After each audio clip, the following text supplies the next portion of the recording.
today's video tutorial, I'm going to show you how to do a simple and easy 4th of July cake with chocolate panels. Okay, so I have taped a piece of wax paper onto this inverted cookie sheet. And what we're going to do is create some stripes, and these are not going to be exact stripes.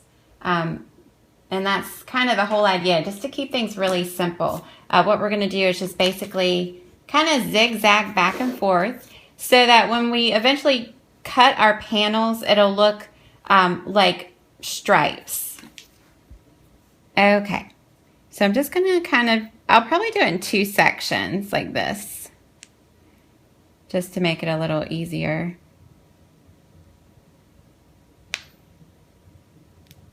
Okay, and do it again on this side. And I'm using this mark here and here as a basic guide for where things kind of start and stop, because my panels are going to be about 5.5 inches long, and so this is just a 11-inch width that I'm cutting, so that eventually we'll go back in and cut this in half and we'll have 2 rows of panels. Okay, so now that our white chocolate has firmed up, I'm going to spread on this melted red chocolate, and this is not burning hot, but it's warm enough to be spreadable, easily spreadable. So I'm just going to dump a lot of this chocolate all over, and we have to cover a lot of ground quickly, so I'm trying to work fast. Okay, so let's just quickly spread. You can talk if you need to talk. That's good. Okay, so I've covered the entire sheet at this point. I tried to make my chocolate as even in thickness as possible, but I also didn't want to rub over it too much back and forth because I don't want to melt my white chocolate. So, okay, so now I'm in the process of cutting this piece of chocolate horizontally so that now we have 2 rows of panels. And the next step is to make my vertical cuts.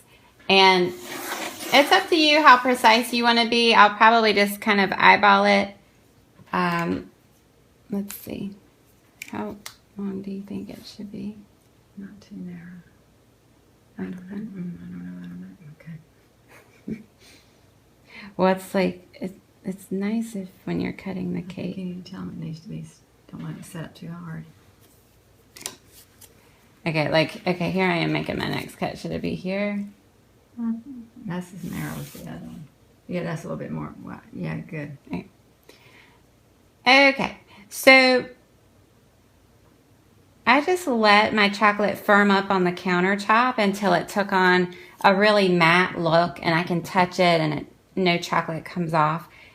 You could put it in the refrigerator, but it's going to make it more difficult to cut nice and clean like we're doing. So what I'm going to do, and I do have some buildup of chocolate that I need to just scrape off each time. But what we're going to do after our panels are cut is I'm just going to put it in the refrigerator to get nice and firm so that when it is time for me to add these to the cake, I can easily handle them without worrying about anything breaking. Okay, so in just a second, we are going to make some quick blue panels. Okay, so once again, we're making more panels, this time blue. So this is the Wilton Royal Blue Candy Melts, and we actually added a little bit of our blue oil-based candy color just to make it a little more blue, but that's up to you.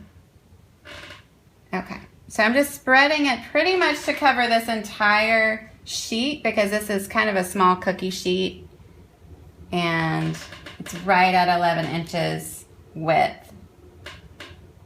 Okay, so the way that our panels will be arranged is that we're not going to need as many blue.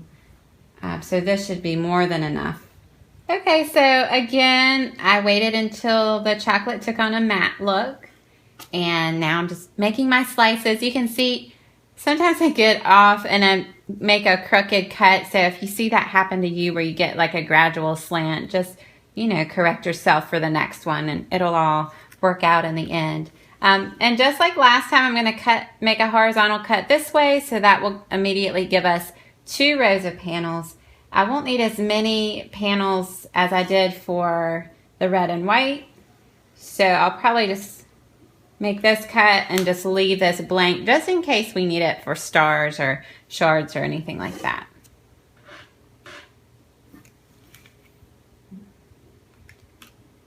Okay, hopefully that's about right. Okay, so I'm going to chill both of these in the refrigerator for about maybe 10 minutes or until they easily can be popped up, and we'll begin to decorate the cake. Okay, so I am in the process of applying our panels. You see I have 1 blue and then 3 red and white. The panels chilled in the refrigerator for about 15 minutes so that they were easy to handle, and I just used a little bit of buttercream as my glue and then just press in that right side directly onto the cake, and the left side is loose. I'm going to have to touch that up a little bit later. So anyway, I think it's going to look really interesting. We're going to add some white stars on our blue panels a little bit later. But for right now, I'm just going to continue working my way all the way around. Let's see. And we'll meet back in just a few minutes. Okay, so now we've made it all the way around the cake, and we're just kind of cleaning things up and adding last little details. And so you can see here I'm adding fondant stars to our blue panels, and I think that really kind of brings everything together and really makes it start to look like a flag. So do you like that top star there? That's good. That's good. So I'll probably put about 5 stars on each little panel. If you can find star sprinkles, you might rather go that route. We didn't have any fondant sprinkles, and fondant was just we didn't have any star sprinkles, and so fondant was the easiest thing to do. And so I'm just sticking these on with piping gel. We're going to make our way all the way around, and we'll meet back in just a minute. Now with a tip 868, I am piping little stars all over the top, and I'm pulling them pretty high just for a little height. So I think this is a cute little detail, and the cake is coming together. Okay, so now I am piping some fireworks with our melted chocolate, and basically we're just doing some crisscrossing lines. You can make some longer than others. And I'm just going to kind of layer on the different colors that we're using. Or if you want to use just all the same color, that's fine too. But kind of stagger the different colors in between the color before it, because eventually we're going to be flipping this over, and that will ensure that you'll see all of your colors. Okay. So I have a big mound right there in the middle. I'm just going to take a lollipop stick and press it in,